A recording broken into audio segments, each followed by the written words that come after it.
ಸಮಸ್ತ ಕರ್ನಾಟಕ ಜನತೆಗೆ ನಮಸ್ಕಾರ. ಇದು ತುಂಬ ದೊಡ್ಡ ಶಾಕಿಂಗ್ ನ್ಯೂಸು. ಕರ್ನಾಟಕ ಜನತೆ ಬೆಚ್ಚು ಬೀಳುವಂತಹ ಒಂದು ಸುದ್ದಿ. ಏನು ವಿಚಾರ ಅಂದರೆ, ನಮ್ಮ ಸೌಜನ್ಯಳ ಕೊಲೆ ಮಾಡಿ ಅಂತ ಹೇಳ್ಬಿಟ್ಟು ಒಬ್ಬ ವ್ಯಕ್ತಿ ಹೇಳ್ತಾನೆ. ಆ ವ್ಯಕ್ತಿ ಬಗ್ಗೆ ಸಂಪೂರ್ಣ ಮಾಹಿತಿ ನೀಡೋದಕ್ಕೆ ಈ ಒಂದು ವಿಡಿಯೋ ಮಾಡ್ತಾ ಇದ್ದೀನಿ. ಉಳಿದಂಥ ಸಂಪೂರ್ಣ ಅಂದರೆ ಆ ಕೇಸಿಗೆ ಸಂಬಂಧಪಟ್ಟಂಥ ಸಂಪೂರ್ಣ ವಿಚಾರಗಳನ್ನ ನಾನು ಹಂತ ಹಂತವಾಗಿ ಒಂದೊಂದು ವಿಡಿಯೋ ಮಾಡಿ ನಿಮ್ಮ ಮುಖಾಂತರ ತರ್ತೀನಿ. ಹಂತ ಹಂತವಾಗಿ ಹೋರಾಟನೂ ಸಹ ಈ ವಿಚಾರವಾಗಿ ನಾನು ಮಾಡ್ತೀನಿ. ಈ ವಿಡಿಯೋ ಅಂದರೆ ನಾನು ಸುಮಾರು ಸಾವಿರಾರು ಜನ ನನ್ನ ಮೊಬೈಲ್ಗೆ ಮೆಸೇಜ್ ಮಾಡ್ತಾರೆ. ಸಂದೇಶ್ ಅವರೇ, ದಯವಿಟ್ಟು ನೀವು ಸೌಜನ್ಯ ವಿಚಾರವಾಗಿ ಹೋರಾಟ ಮಾಡಿ, 100% ನಿಮ್ಮ ಕಡೆಯಿಂದ ನ್ಯಾಯ ಸಿಗುತ್ತೆ ಅಂತ ಹೇಳ್ಬಿಟ್ಟು ಸಾವಿರಾರು ಜನ ನನಗೆ ಮೆಸೇಜ್ ಮಾಡ್ತಾರೆ. ಇದಕ್ಕೆ ಸಂಬಂಧಪಟ್ಟಂಗೆ ನಾನು ತುಂಬ ಕಾಡ್ತಾ ಇರುತ್ತೆ ನನಗೆ ಈ ಕೇಸು ಮತ್ತೆ ಮಾವುತನ ಕೇಸು. ಇದಕ್ಕೆ ಸಂಬಂಧಪಟ್ಟಂಗೆ ಎಲ್ರಿಗೂ ಗೊತ್ತು, ನಾನು ಯಾವುದಾದ್ರೂ ಒಂದು ಹೋರಾಟ ತಗೊಳ್ತೀನಿ ಅಂದರೆ ನಾನು ಫಸ್ಟ್ ಹೋಗುವಂಥದ್ದೇ ಸರ್ಕಾರಿ ಅಧಿಕಾರಿಗಳ ಹತ್ರ. ನಾನು ಈ ವಿಡಿಯೋ ಮಾಡಿದ್ದಾದ್ಮೇಲೆ ಹೆಂಗೆ ಆ ಸ್ಥಳದಲ್ಲಿ ಆಕ್ಸಿಡೆಂಟ್ಸ್ ಆಗಿ ಬೇರೆ ಬೇರೆ ಥರ ಕೊಲೆಗಳಾಗುತ್ತೋ ಆ ಥರ ನನಗೂ ಆಗ್ಬೋದು, ನನಗೆ ವಿಚಾರನ ಮುಟ್ಟಿಸಿದವ್ರಿಗೂ ಆಗ್ಬೋದು, ಮತ್ತೆ ನಾನು ಇವಾಗ ಯಾವ ವ್ಯಕ್ತಿ ಹೆಸರು ಹೇಳ್ತೀನೋ ಅವರೂ ನಾಳೆ ದಿನ ಇದೇ ಥರ ಸಾವನ್ನು ಒಪ್ಬೋದು. ಹೇಳೋದಕ್ಕಾಗಲ್ಲ. ಈ ವಿಚಾರ ಜನರ ಮುಂದೆ ತರಬೇಕು, ಹೋರಾಟ ಮಾಡಲೇಬೇಕು, ಗೆಲ್ಲಲೇಬೇಕು. ಇಲ್ಲಿ ತನಕ ಕರ್ನಾಟಕ ಜನತೆಗೆ ಗೊತ್ತೇ ಇರೋಂತಹ ಒಂದು ವಿಚಾರ. ಆವತ್ತಿನ ದಿನದಲ್ಲಿ ಆ ಪೊಲೀಸ್ ಸ್ಟೇಷನಲ್ಲಿ ಕೆಲಸ ಮಾಡಿದಂತಹ ಪೊಲೀಸ್ ಸಿಬ್ಬಂದಿನೇ ಸ್ವತಃ ನನ್ನ ಹತ್ರ ಹೇಳಿರೋಂತಹ ವಿಚಾರ. ಏನು ವಿಚಾರ ಅಂದರೆ, 2012 ಅಕ್ಟೋಬರ್ 9ನೇ ತಾರೀಕು 4:25 ಸೌಜನ್ಯ ಅವರ ಕಿಡ್ನ್ಯಾಪ್ ಆಗುತ್ತೆ. ಫಸ್ಟು ಸೌಜನ್ಯ ಅವ್ರನ್ನ ಕಿಡ್ನ್ಯಾಪ್ ಮಾಡ್ತಾರೆ. ಕಿಡ್ನ್ಯಾಪ್ ಮಾಡಿ ಬೆಳ್ತಂಗಡಿಯಿಂದ 12 ಕಿಲೋಮೀಟರ್ ಅಷ್ಟು ದೂರದಲ್ಲಿರೋಂತಹ ಗೆಸ್ಟ್ ಹೌಸ್ ಅನ್ಬೋದು, ಅಥವಾ ಫಾರ್ಮ್ ಹೌಸ್ ಅನ್ಬೋದು, ಅಥವಾ ಒಂದು ದೊಡ್ಡ ಮನೆ ಅಂತ ಹೇಳ್ಬಿಟ್ಟು ಅನ್ಬೋದು. ಈ ಒಂದು ಸ್ಥಳಕ್ಕೆ ಆ ಊರ ಹೆಸರು ಮತ್ತೆ ಆ ಸ್ಥಳದ ಸಂಪೂರ್ಣ ಡೀಟೇಲ್ಸ್ ನಾನು ಮುಂದಿನ ವಿಡಿಯೋಗಳಲ್ಲಿ ನಾನು ನಿಮ್ಗೆ ತಿಳಿಸ್ತೀನಿ. ಅಲ್ಲಿ ಕರ್ಕೊಂಡು ಹೋಗ್ತಾರೆ. ಬಲವಂತವಾಗಿ ಬಾಯಿ ಮುಚ್ಕೊಂಡು ಇನೋವಾ ಕಾರ್ನಲ್ಲಿ ಕರ್ಕೊಂಡು ಹೋಗ್ತಾರೆ. ಕರ್ಕೊಂಡೋಗಿದ್ದಾದ್ಮೇಲೆ ಅವ್ರನ್ನ ಮೃಗಗಳಂತೆ ತುಂಬಾ ಕೆಟ್ಟದಾಗಿ ಅವ್ರ ಹತ್ರ ವರ್ತಿಸಿ, ಅಲ್ಲಿ ಇವಾಗ ನಾನೇನು ಹೇಳ್ತಾ ಇದ್ದೀನಿ, ಬೆಳ್ತಂಗಡಿಯಿಂದ 12 ಕಿಲೋಮೀಟರ್ ದೂರದಲ್ಲಿರುವಂಥ ಒಂದು ಸ್ಥಳದಲ್ಲಿ ಅತ್ಯಾಚಾರ ಮಾಡ್ತಾರೆ. ಅತ್ಯಾಚಾರ ಮಾಡಿ ಸುಮಾರು ರಾತ್ರಿ 11:30 ಸಮಯ, ಆ ಸಮಯದ ತನಕ ಸೌಜನ್ಯ ಅವರು ಬದುಕಿರ್ತಾರೆ. ಈ ವಿಚಾರ ಅತ್ಯಾಚಾರ ಮಾಡಿರ್ತಾರಲ್ಲ ಅವ್ರ ಮನೆಯಲ್ಲಿರೋಂಥ ದೊಡ್ಡವ್ರಿಗೆ ಗೊತ್ತಾಗುತ್ತೆ. ಯಾರನ್ನ ಈ ಥರ ಕರ್ಕೊಂಡ್ ಬಂದಿದ್ದಾರೆ, ಈ ಥರ ಸಾವು ಬದುಕಿನ ಮಧ್ಯೆ ಇರ್ತಾರೆ ಅಂತ ಹೇಳ್ಬಿಟ್ಟು ಮನೆ ನೋಡ್ಕೊಳ್ಳೋಂಥ ವ್ಯಕ್ತಿ, ಅವರು ಅತ್ಯಾಚಾರ ಮಾಡಿರೋಂಥ ವ್ಯಕ್ತಿ. ಅಂದರೆ ಇವ್ರ ಹೆಸರುಗಳನ್ನೆಲ್ಲ ಹೇಳ್ತೀನಿ, ನಾನು ಯಾರಿಗೂ ಹೆದರೋ ಅಂಥ ವ್ಯಕ್ತಿ ಅಲ್ಲ. ಸೌಜನ್ಯ ಅವ್ರಿಗೋಸ್ಕರ ಇವತ್ತು ನನಗೆ ಸಾವು ಬರುತ್ತಾ, ನಾನು ಸಾಯ್ತೀನಿ. ಇವತ್ತಿಂದ ನನ್ನ ಮೇಲೆ ಸಾವಿರಾರು ಷಡ್ಯಂತ್ರಗಳು ರೂಪಿಸ್ತಾರೆ, ಸುಳ್ಳು ಕೇಸುಗಳು ಮಾಡ್ತಾರೆ. ನನ್ನನ್ನು ಆಕ್ಸಿಡೆಂಟ್ ಮಾಡಿ ಅಥವಾ ಬೇರೆ ಥರ ಸಾಯಿಸಬೇಕು, ಕೊಲೆ ಮಾಡಬೇಕು ಅಂತ ಹೇಳ್ಬಿಟ್ಟು ಕೂಡ ಮಾಡ್ತಾರೆ. ಸೌಜನ್ಯ ಅವ್ರಿಗೋಸ್ಕರ ನಾನು ಪ್ರಾಣ ಕೊಡೋದಕ್ಕೆ ಈ ಕ್ಷಣಕ್ಕೂ ನಾನು ಸಿದ್ಧನಿದ್ದೀನಿ. ಆ ಸಿದ್ಧನಿರೋದಕ್ಕೇನೆ ಈ ಒಂದು ವಿಡಿಯೋ ಮಾಡ್ತಾ ಇರೋವಂಥದ್ದು. ಆ ದೊಡ್ಡ ವ್ಯಕ್ತಿ ಅಲ್ಲೇ ಇದ್ದಂಥ ಪೊಲೀಸ್ ಸಬ್ ಇನ್ಸ್ಪೆಕ್ಟರ್ ಯೋಗೇಶ್ ಅವ್ರಿಗೆ ವಿಚಾರ ತಿಳಿಸ್ತಾರೆ. ಈ ಥರ ಇದೆಯಲ್ಲ, ಏನು ಮಾಡೋದು, ಇದರಲ್ಲಿ ದಯವಿಟ್ಟು ನಮ್ಮ ಕಡೆಯವ್ರನ್ನ ಉಳಿಸ್ಬಿಡಪ್ಪ, ನಾನು ನಿಮ್ಗೇನೋ ಮಾಡ್ತೀನಿ ಅಂತ ಆ ಸಂದರ್ಭದಲ್ಲಿ 32,70,000 ದುಡ್ಡನ್ನು ಯೋಗೇಶ್ ಅವರು ತಲುಪಿಸ್ತಾರೆ. ಯೋಗೇಶ್ ಅವರು ಯಾವ ಥರ ಇದೆ ಅವ್ರ ಸಿಚುವೇಶನ್ನು ಅಂತ ಹೇಳ್ಬಿಟ್ಟು ಕೇಳ್ತಾರೆ. ಕೇಳಿದಾಗ ಸಾವು ಬದುಕಿನ ಮಧ್ಯೆ ಇದ್ದಾರೆ, ಇವ್ರನ್ನ ಕರ್ಕೊಂಡೋಗಿ ಅವ್ರ ಮನೆ ಹತ್ರ ಬಿಟ್ಬಿಡ್ಬೇಕು ಅಂತ ಹೇಳ್ಬಿಟ್ಟು ನಾವು ಅನ್ಕೊಂಡಿದೀವಿ ಅಂತ ಹೇಳ್ಬಿಟ್ಟು ಅತ್ಯಾಚಾರ ಮಾಡಿರ್ತಾರಲ್ಲ ಇವ್ರಂತಾರೆ. ಆ ಸಮಯದಲ್ಲಿ ಯೋಗೇಶ್ ಅವ್ರು ಏನಂತಾರೆ ಅಂದರೆ, ಆ ಹೆಣ್ಣುಮಗಳು ಸೌಜನ್ಯ ಅನ್ನುವಂಥ ಹೆಣ್ಣುಮಗಳು ತುಂಬ ಪ್ರತಿಭಾವಂತ ಹೆಣ್ಮಗಳು, ತುಂಬ ಓದಿರ್ತಾಳೆ. ಇವಾಗ ನೀವೇನಾದರೂ ಅವ್ರ ಮನೆಗೆ ಏನಾದರೂ ಕರ್ಕೊಂಡೋಗಿ ಅಲ್ಲೇನಾದರೂ ಅವ್ರ ಮನೆ ಹತ್ರ ಏನಾದರೂ ಬಿಟ್ಟಿದ್ದೀರಂದ್ರೆ 100% ರಿಕವರಿ ಆಗಿ ಬಂದಿದ ತಕ್ಷಣ ನಿಮ್ಮೆಲ್ಲರ ಹೆಸರುಗಳನ್ನು ಹೇಳ್ತಾಳೆ. ಸರ್, ಈಗ ಏನ್ ಮಾಡೋದು ನಾವು? ಯಾವುದೇ ಕಾರಣಕ್ಕೂ ಸೌಜನ್ಯ ಅವ್ರನ್ನ ಜೀವದಿಂದ ಇಡಬೇಡಿ, ಅವ್ರನ್ನ ಸಾಯಿಸಿ. ಮತ್ತೆ ನೀವು ರೇಪ್ ಮಾಡಿರೋದ್ರಿಂದ ನಿಮ್ಮ ಎಲ್ಲಾ ದಾಖಲೆಗಳು ನಾಳೆ ಮೆಡಿಕಲ್ ಟೆಸ್ಟ್ ಮಾಡಿಸಿದಾಗ ಆಚೆ ಬಂದೇ ಬರುತ್ತೆ. ಅಂದ್ರೆ ಸೌಜನ್ಯನ ಕೊಲೆ ಮಾಡಬೇಕು ಅನ್ನೋ ಉದ್ದೇಶ ಆ ಒಂದು ಕಿರಾತಕರಿಗೆ, ಅಂದ್ರೆ ಅತ್ಯಾಚಾರ ಮಾಡಿರ್ತಾರಲ್ಲ ಆ ವ್ಯಕ್ತಿಗಳಿಗಿರಲ್ಲ. ಕೊಲೆ ಮಾಡು ಅಂತ ಹೇಳ್ಬಿಟ್ಟು ಹೇಳೋಂಥದ್ದೇ ಯೋಗೇಶ್, ಸಬ್ ಇನ್ಸ್ಪೆಕ್ಟರ್ ಯೋಗೇಶ್. ಇದಾದ್ಮೇಲೆ ಈ ಐಡಿಯಾ ಅಂದ್ರೆ ಏನು, ಮರ್ಮಾಂಗನ ಛಿದ್ರಗೊಳಿಸುವಂತ ಐಡಿಯಾ ಈ ಕಿರಾತಕರಿಗಿಲ್ಲ. ಐಡಿಯಾನೇ ಇಲ್ಲ ಅವ್ರಿಗೆ. ನಿಮ್ಮ ದಾಖಲೆಗಳು ಸಿಗಬಾರ್ದು ಅಂದ್ರೆ ಸೌಜನ್ಯಳ ಮರ್ಮಾಂಗಕ್ಕೆ ಮಣ್ಣು ತುಂಬಿಸಿ ಅಂತ ಹೇಳ್ಬಿಟ್ಟು ಐಡಿಯಾ ಕೊಡುವಂಥದ್ದೇ ಯೋಗೇಶ್. ನಾನು ನೇರವಾಗಿ ಹೇಳ್ತೀನಪ್ಪ, ಇದರಿಂದ ನನ್ನ ಮೇಲೆ 1000 ಕೇಸ್ ಆಗಲಿ, 100 ಸಲ ಅಲ್ಲ 1000 ಸಲ ನಾನು ಅರೆಸ್ಟ್ ಆಗಿ ಜೈಲಿಗೆ ಬಂದರೂ ಪರವಾಗಿಲ್ಲ, ನಾನು ಪ್ರಾಣ ಹೋದ್ರೂ ಪರವಾಗಿಲ್ಲ. ಯಾವ ಯೋಗೇಶ್ವನು ನಾನು ಕೇರ್ ಮಾಡೋಂಥ ವ್ಯಕ್ತಿ ಅಲ್ಲ. ಆ ಒಂದು ಮಾತು ಹೇಳಿದ ತಕ್ಷಣ ಇವರೆಲ್ಲ ಸೇರಿ ಅವತ್ತು ನೈಟು 1 ಗಂಟೆ ಅಷ್ಟು, ಅಂದ್ರೆ 1 ಗಂಟೆ ಸಮಯದಲ್ಲಿ ಕೂಡ ಜೋರು ಮಳೆ ಬೀಳ್ತಾ ಇರುವಂತ ಸಂದರ್ಭದಲ್ಲೂ ಕೂಡ ಸಾವು ಬದುಕಿನ ಮಧ್ಯೆ ಹೋರಾಟ ಮಾಡ್ತಾ ಇರುವಂತ ಸೌಜನ್ಯನನ್ನ ಅಲ್ಲಿ ಕರ್ಕೊಂಡು ಹೋಗೋದಕ್ಕೆ ಹೋದಾಗ ಇನ್ನೊಬ್ಬ ಪೊಲೀಸ್ ಸಿಬ್ಬಂದಿ, ಈಗ ಸದ್ಯಕ್ಕೆ ಎಲ್ಲಿಗೆ ಬರಬೇಡಿ, ಜನ ಓಡಾಡ್ತಾ ಇದ್ದಾರೆ. ಅವ್ರ ತಂದೆ ತಾಯಿ ಬೆಳ್ತಂಗಡಿ ಪೊಲೀಸ್ ಸ್ಟೇಷನ್ ಹತ್ರ ಹೋಗಿದ್ದಾರೆ. ಅವ್ರು ಪೊಲೀಸ್ ಸ್ಟೇಷನ್ ಇಂದ ಮನೆಗೆ ಬರ್ಲಿ, ತುಂಬಾ ಜೋರಾಗಿ ಮಳೆ ಬೀಳ್ತಾ ಇದೆ, ಜನ ಯಾರು ಇಲ್ದಿರ ಇರೋ ಒಂದು ಸಮಯದ ನೋಡಿ ನಿಮ್ಗೆ ಹೇಳ್ತೀನಿ ಅಂತ ಹೇಳ್ಬಿಟ್ಟು ಹೇಳ್ತಾರೆ. ಬೇರೆ ಇನ್ನೊಬ್ಬ ಪೊಲೀಸ್ ಅವ್ರನ್ನ ಇಟ್ಟಿರ್ತಾರೆ ಅವರು ಮನೆ ಹತ್ರ. ಕರೆಕ್ಟಾಗಿ 3:30 ಸಮಯದಲ್ಲಿ ಮಳೆ ಸ್ವಲ್ಪ ಕಡಿಮೆ ಆಗಿರುತ್ತೆ. ಇವಾಗ ಯಾರೂ ಇಲ್ಲ, ಇವಾಗ ನೀವು ಬರ್ಬೋದು ಅಂತ ಹೇಳ್ಬಿಟ್ಟು ಅಂದಾಗ ಸೌಜನ್ಯಳನ್ನ ಜೀವದಲ್ಲಿರೋಂಥ ಸಮಯದಲ್ಲಿ ಅವಾಗ್ಲೂ ಬದುಕಿರ್ತಾರೆ. ಆ ಟೈಮಲ್ಲಿ ಕರ್ಕೊಂಡು ಬಂದು ಅವ್ರ ಮನೆ ಹತ್ರ ಒಂದು ಮರಕ್ಕೆ ವೇಲಿಂದ ಕಟ್ಟಾಕಿ, ಅವರ ಒಂದು ID ಕಾರ್ಡಿಂದ ಕಟ್ಟಾಕಿ, ಅವರ ಯೋನಿಗೆ ಮರಳು ತುಂಬಿಸಿ ಅತೀ ಕಿರಾತಕವಾಗಿ, ಅಂದ್ರೆ ಮಣ್ಣನ್ನ ಮರ್ಮಾಂಗಕ್ಕೆ ತುಂಬಿಸಿ ಅತೀ ಕಿರಾತಕವಾಗಿ ಕೊಲೆ ಮಾಡ್ತಾರೆ. ಕೊಲೆ ಮಾಡಿದಾದ್ಮೇಲೆ ಅವ್ರ ಪಾಡ್ಗೆ ಅವ್ರು ಪರಾರಿ ಆಗ್ತಾರೆ. ಅದೇ ಟೈಮ್ಗೆ, ಈ ಟೈಮಲ್ಲಿ ನಮ್ಮ ಈ ಒಂದು ಕೇಸ್ಗೆ ಬೇರೆ ಒಬ್ಬ ವ್ಯಕ್ತಿನ ಫಿಟ್ ಮಾಡಬೇಕು ಅಂತ ಹೇಳ್ಬಿಟ್ಟು ಮಾತಾಡೋ ಒಂದು ಸಂದರ್ಭದಲ್ಲಿ ಬೆಂಗಳೂರು ಮೂಲದಿಂದ ಒಂದು ಕುಟುಂಬ, ಅಂದ್ರೆ ಒಂದು ಅವಾಗ ತಾನೇ ಮದುವೆ ಆಗಿರೋಂಥ ಗಂಡ ಹೆಂಡತಿ, ಮದುವೆ ಆಗಿ ಒಂದು 4 ತಿಂಗಳಾಗಿರ್ತೈತೆ.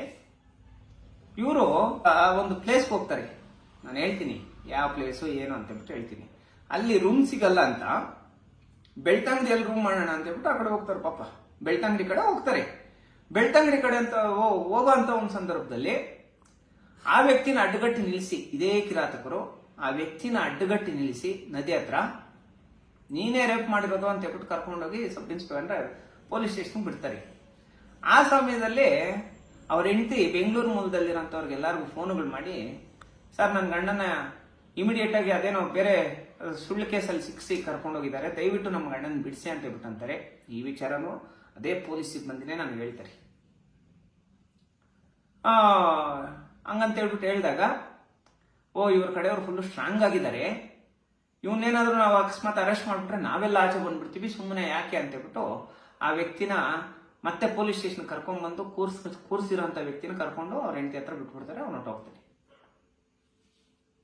ಇವರ ಒಂದಷ್ಟು ಡೀಟೇಲ್ಸ್ ಕೂಡ ನನಗೆ ಸಿಕ್ಕಿದೆ. ಈಗ ಇದು ಒಂದು ಸೈಡ್, ಅವ್ರು ಅವತ್ತು ಕರ್ಕೊಂಡು ಬಂದು ಪೊಲೀಸ್ ಸ್ಟೇಷನ್ ಅಲ್ಲಿ ಕೂರಿಸಿದ್ರು, ಅವರು ಒಂದು ಸೈಡ್ ಅದು ಹೋಗ್ಲಿ, ಆ ಕಡೆ ಬಿಟ್ಬಿಡೋಣ. ಎರಡನೇ ವಿಚಾರ ಏನಂದ್ರೆ, ಇದೇ ತರ ಆ ವ್ಯಕ್ತಿನ ಯಾವ ತರ ಶಿಕ್ಷಿದ್ರು, ಸಂತೋಷ್ ರಾವ್ನ ಅದೇ ತರ ಶಿಕ್ಷಿದ್ರು ಅಂತ ಹೇಳ್ಬಿಟ್ಟು ಒಂದಷ್ಟು ಮಾಹಿತಿಗಳನ್ನ ಖಚಿತವಾಗಿ ನನಗೆ ಹೇಳ್ತಾರೆ. ಈ ಅಪ್ಪ ಇಷ್ಟೆಲ್ಲ ಹೇಳ್ತಾ ಇದ್ದಾನಲ್ಲ, ಈ ಅಪ್ಪನ ಮಾತು ನಾನು ಯಾಕೆ ನಂಬಬೇಕು?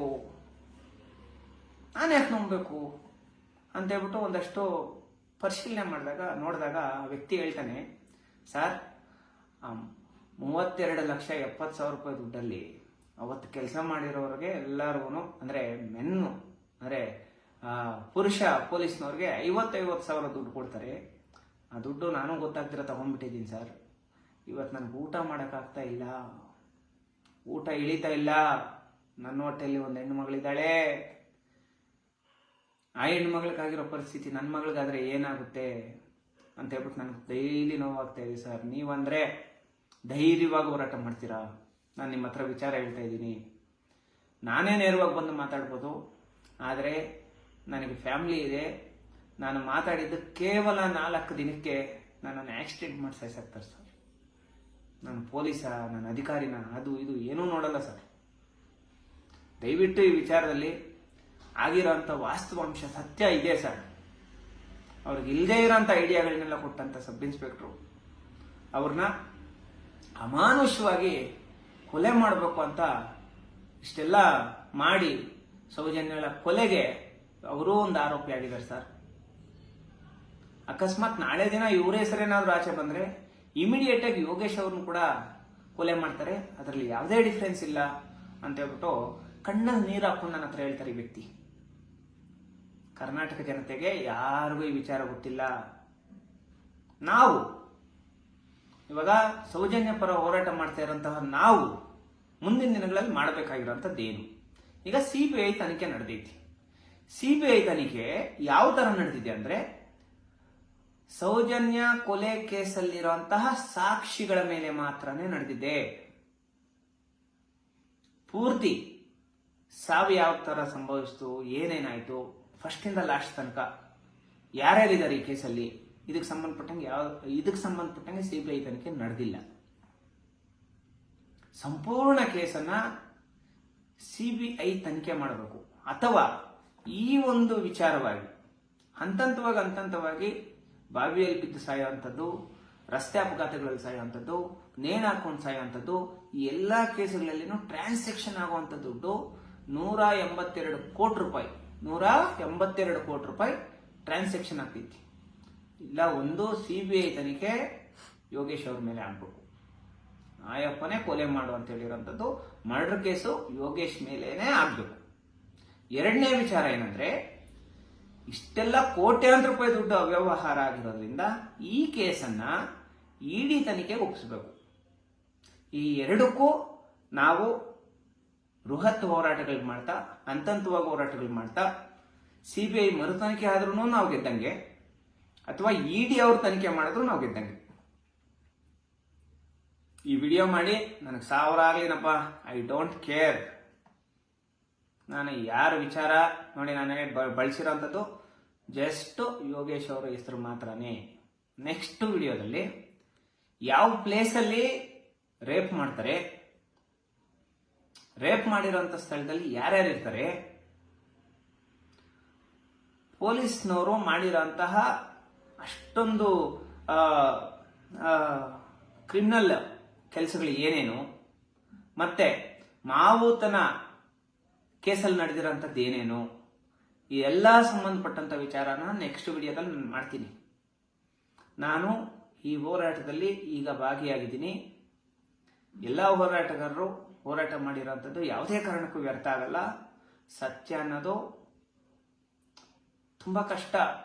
ಸತ್ಯ ಕಣ್ಣೀರು. ಸುಳ್ಳೇನು ಗೊತ್ತಾ, ತುಂಬಾ ಮಜಾ ಕೊಡ್ತೈತಿ, ತುಂಬಾ ಸಂತೋಷ ಕೊಡ್ತೈತಿ, ಆದ್ರೆ ಕೊನೆಗೆ ಸೋಲ್ತೈತಿ. ಸತ್ಯ ಅನ್ನೋದು ತುಂಬಾ ಕಾಡಿಸ್ತೈತಿ, ತುಂಬಾ ಕಷ್ಟ ಬರುತ್ತೆ, ಆದರೆ ಕೊನೆಗೆ ಗೆಲ್ಲುತ್ತೆ.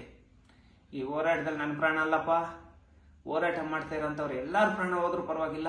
ಯಾವುದೇ ಕಾರಣಕ್ಕೂ ನಾವು ಹಿಂದೆ ಹಾಕದೆ ಒಬ್ಬೊಬ್ಬ ದುಷ್ಟರ ಹೆಸರುಗಳನ್ನ ಹಂತವಾಗಿ ಹೇಳ್ಕೊಂಬರೋಣ. ಯಾರಿಗೂ ಇದರಂತ ಅವಶ್ಯಕತೆ ಇಲ್ಲ. ನನ್ನ ಮೇಲೆ ನೋಡಿ ಇವತ್ತಿಂದ ಮಾಡ್ತಾರೆ ಸುಳ್ಳು ಆರೋಪಗಳು ಮಾಡೋವಂಥದ್ದು, ಸುಳ್ಳು ಕೇಸುಗಳು ಹಾಕುವಂಥದ್ದು, ಮತ್ತೆ ಇವರು ಪೇಮೆಂಟ್ ಗಿರಾಕಿ. ನಾನು ಇಂಥ ವರ್ಡ್ಸೆಲ್ಲ ಬಳಸಲ್ಲ, ನನಗೆ ಇಷ್ಟ ಆಗಲ್ಲ. ಆದ್ರೂ ದುಡ್ಡು ಕೊಟ್ಟು ಸಾಕೊಂಡಿದ್ದಾರೆ ಸಾಕು ನಾಯಿಗಳು. ಅವರು ಪಾಪ ನಿಯತ್ತಾಗಿ ಕೆಲಸ ಮಾಡ್ಬೇಕು ಅವ್ರ ಪರವಾಗೂ. ಇಂಥವ್ರೆಲ್ಲ 1000 ಜನ ನನ್ನ ಮೇಲೆ ಬಂದು ನನ್ನನ್ನು ಕೊಲೆ ಮಾಡಿದ್ರು ಪರವಾಗಿಲ್ಲ, ಸೌಜನ್ಯ ಅವ್ರಿಗೋಸ್ಕರ ನನ್ನ ಪ್ರಾಣ ಹೋದ್ರೂ ಪರವಾಗಿಲ್ಲ, ಎಲ್ಲಾರನ್ನೂ ಬಿಟ್ಟು ನನ್ನ ಫ್ಯಾಮಿಲಿನ ಬಿಟ್ಟು ನಮ್ಮ ಎಲ್ಲ ಜನತೆನ ಬಿಟ್ಟು ನಾನು ಸೌಜನ್ಯಕ್ಕೋಸ್ಕರ ಸಾಯೋದಕ್ಕೂ ರೆಡಿ ಇದ್ದೀನಿ. ಈ ಕೂಡಲೇ ಸಬ್ ಇನ್ಸ್ಪೆಕ್ಟರ್ ಯೋಗೇಶ್ ಅವ್ರನ್ನ ಕೊಲೆ ಪ್ರಕರಣದಲ್ಲಿ ಸೇರಿಸಬೇಕು. ಯೋಗೇಶ್ ಅವರೇ ಮಾಡಿರೋಂಥದ್ದು. ಬೆಳ್ತಂಗಡಿ ಇನ್ಸ್ಪೆಕ್ಟರ್, ಆ ಕಾಲದಲ್ಲಿದ್ದಂಥ ಇನ್ಸ್ಪೆಕ್ಟರ್ ಹೆಸರು ಕೂಡ ಕೇಳಿಸ್ತಾ ಇದೆ, ಆದರೆ ಸ್ಪಷ್ಟವಾಗಿ ಆ ವ್ಯಕ್ತಿ ಹೇಳಿಲ್ಲ. ಯಾರೋ ಆವಾಗ ಪೊಲೀಸ್ ಯಾರು ಸಿಬ್ಬಂದಿ ಇದ್ದಾರೋ ಅವ್ರು ಸ್ಪಷ್ಟವಾಗಿ ಹೇಳಿಲ್ಲ. ಅವ್ರು ನನಗೆ ಹೇಳಿರೋಂಥದ್ದು ಇವ್ರ ವಿಚಾರನೆ. ಇದಕ್ಕೆ ಸಂಬಂಧಪಟ್ಟಷ್ಟು ಒಂದಷ್ಟು ಡಾಕ್ಯುಮೆಂಟು ಇದೆ. ನಾನು ನಾಳೆ ದಿನ ಕೋರ್ಟಲ್ಲಿ ಸಬ್ಮಿಟ್ ಮಾಡೇ ಮಾಡ್ತೀನಿ. ಅದರಲ್ಲಿ ಎರಡು ಮಾತಿಲ್ಲ. ನಾನು ಇವಾಗ ಯಾರನ್ನೂ ನಂಬದಿರೋ ಇರೋಂಥ ಪರಿಸ್ಥಿತಿಯಲ್ಲಿದ್ದೀನಿ. ಕೋರ್ಟಲ್ಲಿ 100% ನನಗಿರೋಂಥ ಇನ್ಫಾರ್ಮೇಷನ್ಸ್ನ 100% ನಾನು ಸಬ್ಮಿಟ್ ಮಾಡ್ತೀನಿ. 100% ಈ ಯೋಗೇಶ್ ಏನಾದರೂ ಅರೆಸ್ಟ್ ಆಗಿದ್ದಾನಂದ್ರೆ 100% ಸೌಜನ್ಯ ಪ್ರಕರಣದಲ್ಲಿ ನಮಗೆಲ್ಲರಿಗೂ ನ್ಯಾಯ ಸಿಗುತ್ತೆ. ದಯವಿಟ್ಟು ವಿಡಿಯೋ ನೋಡ್ತಾ ಇರೋಂಥವ್ರು ಈ ಕೂಡಲೇ ಎಚ್ಚೆತ್ಕೊಂಡು ಎಲ್ಲರಿಗೂ ತಲುಪಿಸಿ ಆ ಒಂದು ಬೃಹತ್ ಹೋರಾಟಕ್ಕೆ ಕೈ ಜೋಡಿಸಿ ದೊಡ್ಡ ಮಟ್ಟದ ಹೋರಾಟ ಮಾಡಿ ಯೋಗೇಶ್ ಅವ್ರ ಮೇಲೆ ನ್ಯಾಯಾಂಗ ಬಂಧನಕ್ಕೆ ವಹಿಸಬೇಕು, ಮತ್ತೆ ಕೊಲೆ ಆರೋಪಿಗಳಿಗೆ ಶಿಕ್ಷೆ ಆಗಬೇಕು ಅಂತ ದೊಡ್ಡ ಮಟ್ಟದ ಹೋರಾಟ ಎಲ್ಲರೂ ಸೇರಿ ಮಾಡೋಣ. ನಾನು ಆ ಒಂದು ಹೋರಾಟಕ್ಕೆ ನಾವೇನೋ ಇಷ್ಟೆಲ್ಲ ಹೋರಾಟ ಮಾಡಿದೀವಿ, ಏನೋ ಮಾಡಿದೀವಿ, ನಾನು ದೊಡ್ಡ ಲೀಡರ್ ಆ ಥರ ಎಲ್ಲ ಬರಲ್ಲ. ಸಾಮಾನ್ಯರಲ್ಲಿ ಸಾಮಾನ್ಯ ಕಾರ್ಯಕರ್ತನಂತೆ ಬರ್ತೀನಿ. ಯೋಗೇಶ್ ಅವ್ರ ಮೇಲೆ ಈ ಕೂಡಲೇ ನ್ಯಾಯಾಂಗ ತನಿಖೆ ನಡೀಬೇಕು, ಅವ್ರ ಮೇಲೆ ಕ್ರಮ ಕೈಗೊಳ್ಬೇಕು. ಅದಕ್ಕೆ ಮೊದಲಿಗೆ ಅದಕ್ಕೊಂದು ಹೋರಾಟ ಮಾಡೋಣ. ಅದಾದ್ಮೇಲೆ ಎಲ್ಲ ವಿಚಾರಗಳು ತಾನೇ ಬರ್ತೈತಿ. ಹಂತವಾಗಿ ರೇಪಿಸ್ಟ್ಗಳ ಮೇಲೇನೂ ಹೋರಾಟ ಮಾಡೋಣ, ಅವ್ರನ್ನೂ ಅರೆಸ್ಟ್ ಮಾಡಿ ಜೈಲಿಗೆ ಕಳಿಸೋಣ. ಮಾವುತನ ಕುಟುಂಬಕ್ಕಾಗಿರೋಂಥ ಅನ್ಯಾಯಕ್ಕೆ ಸಂಬಂಧಪಟ್ಟಂಗೂ ಡಾಕ್ಯುಮೆಂಟ್ ತಗೊಂಡಿದ್ದೀನಿ, ನೆಕ್ಸ್ಟ್ ವಿಡಿಯೋದಲ್ಲಿ ಬಿಡ್ತೀನಿ. ಈಗಾಗಲೇ ನಮ್ಮ ಜನತೆ ಎಚ್ಚೆತ್ಕೊಂಡಿದ್ದೀರಾ. ಎಲ್ಲ ಸಮುದಾಯದವರು, ಎಲ್ಲ ವರ್ಗದವರು ಸೌಜನ್ಯ ಪರವಾಗಿ ಹೋರಾಟ ಮಾಡ್ತಾ ಇದ್ದೀರಾ. ಹಂತವಾಗಿ ಎಲ್ಲರೂ ನಿಮ್ಗಿರೋಂಥ ಒಂದು ಸಲಹೆಗಳನ್ನ ಕೊಟ್ಟು ಹೋರಾಟನ ಮುಂದಕ್ಕೆ ನಾವು ಮುಂದುವರಿಸ್ಕೊಂಡು ಹೋಗೋಣ. Thank you so much. Jai Bhim.